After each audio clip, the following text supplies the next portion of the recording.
homework and interacting with friends on social networks. Children and your kids probably spend a lot of time online, and while they may be pretty tech savvy, maybe more tech savvy than us, they're still vulnerable to a lot of the dangers on the internet. So here to explain how to keep young people safe while online is Mike Masino. He's the Information Security Program Director for Madison College. Good morning, Mike. Thanks for joining us. Good morning. What are some of the main things that parents should kind of be keeping an eye on right now? You really got to keep an eye on online predators and people just trying to pull off scams. Kids aren't necessarily immune to that anymore. The people will try to mine information off of them and work that angle like they would any other angle. We were talking about the challenges, Mike, with keeping track of all of these sites, all of these apps. I mean, there are tools out there to use, but what do you recommend parents be doing with this just plethora of stuff out there?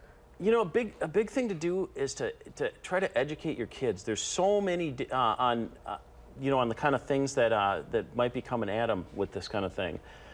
There's so many different tools that they're using, and the tools are changing all the time. So you can't just go, okay, I've got one silver bullet that I can control everything the kid does through.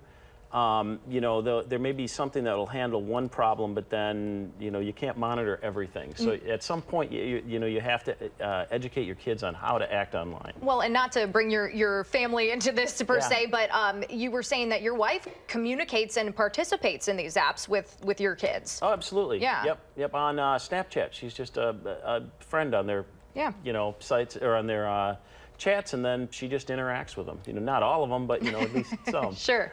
You said you have to have conversations with your kids. What are some things that you should really nail down when it comes to this, like sharing personal information or talking to strangers? What's the big issue? Oh, absolutely.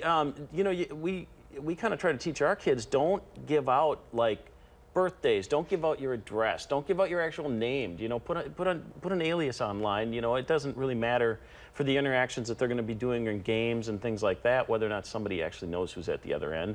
And on the flip side, that's the problem that parents have and the kids have. They don't know who's on the other end of that conversation when they're playing games and interacting with people online either. We were talking a little bit, too, about how schools are more and more incorporating online tools, sites, and maybe even applications as well.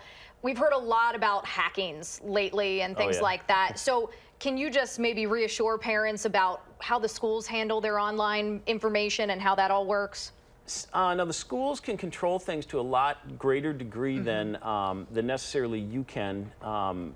The kids can have a little freedom to use different apps at home and stuff like that, but at school they're kind of a lot of them are set up so that they specifically will only go to certain places and they'll only be able to interact with certain people. So that's kind of a little bit more of a controlled situation than kind of the chaos of just being able to use whatever application you want.